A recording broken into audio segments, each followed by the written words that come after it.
Information. We are now cutting across to Pramod Sawant, the Chief Minister of Goa. His press conference is currently underway on the fiasco. Approximately 17 decreased, approximately 85 lakhs. The remaining, the bank accounts being ascertained, and will also be the process. The process of uploading of the details to the Prime Minister Relief Funds is in under process. The government of Goa has carried out the demolition of the Romeo Lane at Vagatur. The mortal remains of the 4 deceased have been sent to Nepal. Out of the 25 mortal remains, the 23 have been respectfully handed over to the families of the performing for the final rites. The State Disaster Management Authority has issued the strict advisory to follow. 7 दिन के अंदर उन्होंने सभी ने follow करना चाहिए. Home department की तरफ से we have constitute the joint enforcement and monitoring committee, और उसकी तरफ से and they'll visit within 6 to 7 days. They'll visit this club, or they'll submit the report to the Home Department. According to that, the collector will take the actions. The government of Goa has constituted the specialized safety audit committee under the chairmanship of the our Commissioner cum Secretary of the Revenue. Includes the DIG, Joint Secretary Finance, Chief Engineer Buildings, and Deputy Director of the Fire and Emergency, and Chief Electrical Engineers. Okay. The Goa Police have achieved the major breakthrough to the investigations to the breach of the Romeo Lane. The blue corner notice have been issued to the Interpol.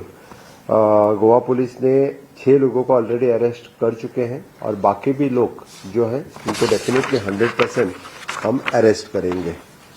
इसके बाद में Goa being a touristic state, एक tragic accident होने के बाद इस तरह के एक्सीडेंट आगे न हो, इसलिए आज की meeting with all the departments और स्टेक होल्डर्स इनके साथ में हमने ली है. मैं टूरिज्म मिनिस्टर और सीएस इन सभी ने यानी उनके सभी जो इश्यूज थे वो भी सुन के ले लिए हैं, और हमने उनको एडवाइस भी किया है. And follow the advisory also, and follow the joint enforcement committee का रिपोर्ट फॉलो करो. इस तरह के एक्सीडेंट और कभी और कहीं पे भी न हो, इसलिए जो जो एरियाज हमें कंसर्न थे, for example the drowning of the tourist, जहाँ जहाँ पे रिस्क रहती है वहाँ सभी जगह पे and each and every rules and regulations और सेफ्टी प्रोसीजर्स हमने फॉलो करने के लिए कहा है. Specially in the water sports and adventure accidents इस तरह के न हो, इसलिए जितने सारे लाइसेंसेस और सेफ्टी उनको फॉलो कर, jet skis, banana ride, parasailing, tourism boats या ईच एंड एवरीथिंग्स. जिस जगह पे fire safety failures in the tourism establishment है, हमें ब्लंटली वायलेशन कहाँ पे भी दिखा, समझो हमारी जो जॉइंट एनफोर्समेंट कमेटी ने इंस्पेक्शन करने के बाद ब्लंट वायलेशन दिखा, तो कुछ दिन के लिए उनकी एक्टिविटी जब तक नॉर्म्स फॉलो न करें तब तक वो बंद रहेंगे. ओके.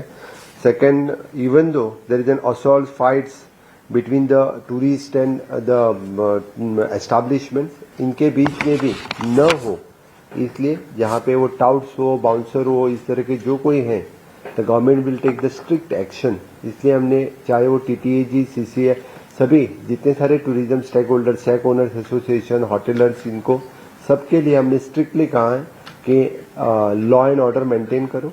आप कानून हाथ में न लो, आपको जो कुछ है you can directly communicate with our police so that we can take the proper actions against them.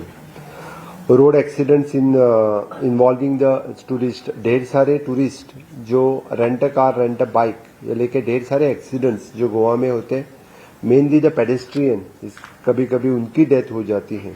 इसलिए स्ट्रिक्ट जिसके पास रेंट कार, रेंट बाइक हो, they should follow the strict procedures.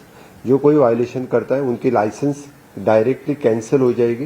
Private car, private bike देने वाले या dual numbers रहने वाले, उनकी license directly which will be the permanently cancels की जाएंगी. होटल्स एंड अदर रिलेटेड्स, बाकी सारे मैंने जो वहाँ पे उनके विद इन द कैंपस ढेर सारे इंसिडेंट कभी कभी होते हैं, because there is an labour police verification is an compulsory for them. Most of the times जितने सारे लेबर्स बाहर के स्टेट से आते हैं, और without police verification most of the time they do this type of mischief and ये यहाँ से भाग जाते हैं. इसके लिए उनके ऊपर विजिल रखने के लिए there should be the compulsory police verification before employing any employers in the tourism related activity. Even though अपने lifeguard they are 100% 24/7 जहाँ पे है, मैं टूरिस्ट को भी रिक्वेस्ट करता हूँ whenever there is a lifeguard is requesting not to go for the swimming, they should avoid the swimming into the danger zone. जहाँ पे हमने बहुत जगह पे देखा है, जब हमारे Goa is only the state which having the lifeguard on the beaches. No other state having any lifeguard on the beaches. We are continuously monitoring through our lifeguard. दृष्टि is our agency at present. और वो बार बार tourist को और बाकी लोगों को रोकते भी हैं, लेकिन कभी कभी टूरिस्ट यानी उनसे ज़्यादा प्रॉब्लम क्रिएट करके कभी कभी पानी में जाते हैं. इसलिए यानी मेरी टूरिस्ट को भी रिक्वेस्ट है कि स्टेट के रूल फॉलो करें. स्टेट में अच्छी तरह से मैंने टूरिज्म बढ़ावा देने के लिए उन्होंने भी अच्छी तरह से बिहेव करना जरूरी है.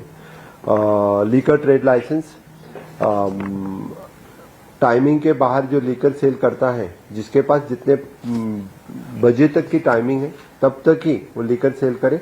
मोस्ट ऑफ द टाइम 11 बजे के टाइमिंग के बाद यानी उनके पास without having the proper licence they are selling the liquors, and government will the excise department will take the strict action on them so that in future 2 बार के बाद उनके लाइसेंसेस डायरेक्टली कैंसिल हो जाएंगे. इसीलिए आज के मीटिंग में TTAG, GCCI, CI, national restaurant association, shack owners, event organisers, air authorities, railways, ये सभी लोग आज के इसमें मौजूद थे. सभी ने सभी दृष्टि से सहकार्य करने का योग दिया. आज की मीटिंग स्पेशली हमने इसीलिए ऑर्गेनाइज की थी क्योंकि बाकी लोगों को यानी the Christmas season is there, new year ending is there. Goa में जितने सारे रेस्टोरेंट और बाकी जो चल रहे हैं उनके पास लाइसेंसेस और फायर सेफ्टी और बाकी सभी सेफ्टी रहे वही चलते रहेंगे. जिनके पास नहीं है वो बंद कर देंगे. मैं बता देता हूँ, ऐसा नहीं है. The tourism season will continue. तो गोवा में मैं सभी लोगों का स्वागत करता हूँ. Definitely for the safety and security is our priority. On that we are working on the priority basis.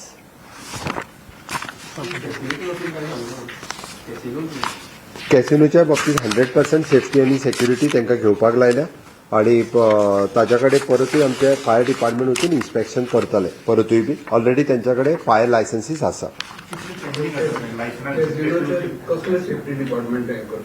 ते कन्सर्न फायर डिपार्टमेंटाचे काम आसा. फायर डिपार्टमेंट पळयता. आत्ताचो एक्झॅक्टली ह्या केसीच्या संदर्भातले हांव पर्टिक्युलरली एखाद्या केस ही आत्ता घेवन बसून my investigating authority is doing the investigation on that. त्या खातीर तो एक गजाल हांव नक्की सांगू शकता की ताका कन्स्ट्रक्शन लायसन्स नाशिल्लें, ताका ट्रेड लायसन्स जे दिल्ले त्या ट्रेड लायसन्साचेरूच बाकीच्यो ज्यो आसा पळय न्ही सगळी लायसन्सां दिल्ली आसा. आतापर्यंत 6 जाणांक अरेस्ट केल्या, 3 जाणां ऑफिसरांक सस्पेंड केल्या, 2 जाणांनी येवन आपलो स्टेटमेंट काल दिला. त्यांची इन्क्वायरी सुरू जाल्या. एकटो अजून येवंक ना. तो जर येवंक ना आसत जाल्यार ताका पुलीस अरेस्ट करतले. इन्सिडेंट जालो ताजे उपरांत प्रशासन जागे जातलें माझ्या क्वेश्चनाचो आन्सर करून टाइम टू टाइम गव्हर्नमेंट प्रत्येक फावटी वेगवेगळ्यो प्रिकॉशन्स जी आसा ती 100% घेत आसता.